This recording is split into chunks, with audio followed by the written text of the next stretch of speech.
Welcome, class.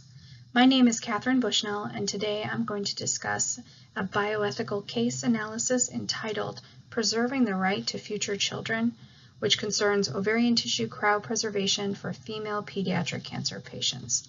As you can see in the image by Kondapalli, ovarian tissue can be surgically removed and cryopreserved and then transplanted back into the patient or used for in vitro fertilization.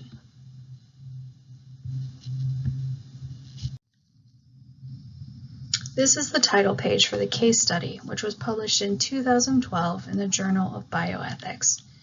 In July 2010, a 2-year-old, given the pseudonym of Daisy Jones, underwent ovarian tissue cryopreservation, abbreviated OTC, prior to a bone marrow transplant for sickle cell disease.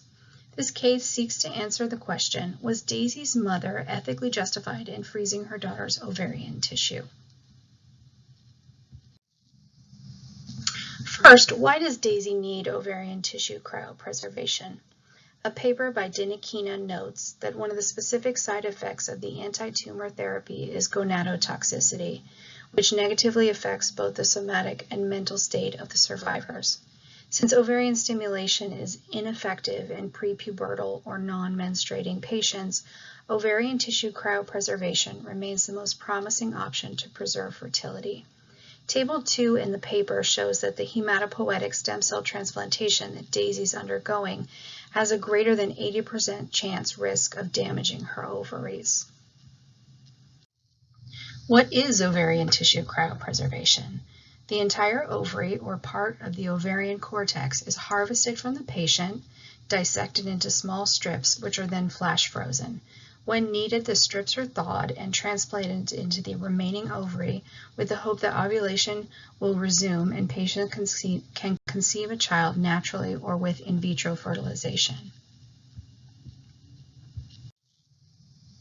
This case study utilized the 4 principles of biomedical ethics created by Beauchamp and Childress to address the question of whether Daisy's mom's decision was ethical. The 4 principles are respect for autonomy, non-maleficence, beneficence, and justice. Respect for autonomy is defined as each person having the right to make their own healthcare decisions. Non-maleficence is the belief that it is wrong to cause pain and suffering of others. Beneficence is that one's duty is to help others and promote good, and justice is what is fair, what is deserved, or what one may or may not be entitled to. With regard to respect for autonomy, the author notes that although Daisy is a child, fertility preservation can be considered a right and trust. Klipstein states that children facing a cancer diagnosis, whose treatment may limit future fertility, have a right to an open future. For non-maleficence, Quinn describes 4 things that must be considered. The procedure carries the risk of anesthesia and surgery. The disease could be reseeded in the future if cancer is present in the harvested tissue. OTC is experimental, has a low success rate, and is not guaranteed to work. And medical researchers may have a vested interest in suggesting this procedure, either financially or to advance the field. The 3rd principle evaluated by the authors is beneficence. Does OTC help Daisy? Quinn notes that adult cancer patients found their preserved fertility to be a frozen hope. Daisy's mom may believe that OTC is a way of promoting good for Daisy. And while adoption is an alternative way to become a parent, in many states it is not possible for cancer survivors to adopt. An argument against the procedure is that no one dies from infertility. The 4th principle evaluated is justice. Is there a moral duty to provide this option and pay for it in the event that Daisy's caregiver or caregivers cannot afford these services? The high cost of storage and eventual transplantation could be a barrier for Daisy and manifest itself as a grieving process for children that she cannot afford to access. Because this is a case analysis, the study doesn't have results per se, but since its publication, the American Society for Reproductive Medicine has stated that ovarian tissue cryopreservation is no longer considered experimental.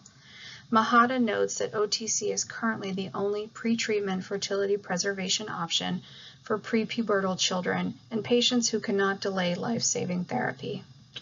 OTC can be done immediately, while egg harvesting takes a minimum of 3 to 4 weeks and may often require multiple cycles to be successful. Based on their analysis of the 4 principles of biomedical ethics, the authors conclude that Daisy's mom was justified in choosing OTC for her daughter. This case was initially published in the New York Post and also on a local Fox station in New York. Daisy's mom was interviewed and stated that it was important that she found a way to allow her daughter to have children. It was hard enough to find out your baby needs to go through chemotherapy, but to hear your daughter will be sterile after the treatment, that one thing gets healed but another destroyed, I felt like someone punched me in the stomach. With Daisy just 2 years old in 2010, it will still be many years before she even attempts to utilize her frozen tissue, should she want to. There is additional ethical analysis of OTC. McDougall argues that rather than deciding whether or not to offer fertility preservation, the starting point for deliberating about a particular patient should be a rebuttal presumption that fertility preservation ought to be attempted. DiPietro notes that opinions vary. To some authors, pediatric fertility preservation is not justified because there's no direct benefit to the child in the immediate future, and it can cause unwanted risks. To other authors, they believe there is a physician's ethical responsibility to suggest ovarian tissue cryopreservation to all young cancer patients. Klipstein cautions that there are also ethical considerations that parents might want to create a commemorative child, and argues that parents should not have discretion over the biological material of a child who has died and that the gametes should be destroyed. What is the relevance of this article and future direction? The first live birth in an adult woman following OTC occurred in 2004, and the number currently exceeds 150. As Nahata notes, although OTC is no longer considered experimental, it is important to acknowledge the limited evidence to date of live births from ovarian tissue harvested in pediatric populations. There has actually been one published report of a live birth after an autograft of cryopreserved ovarian tissue in a prepubertal girl who was 9 years old at the time her ovarian tissue was cryopreserved. At Children's National in DC, where I work, fertility preservation is offered to all patients prior to transplant. OTC is only done if combined with another surgical procedure like a line placement, and grants are often used to assist families with the cost. Here are the references that I used for this analysis. I apologize for the font and I appreciate your attention. Thank you.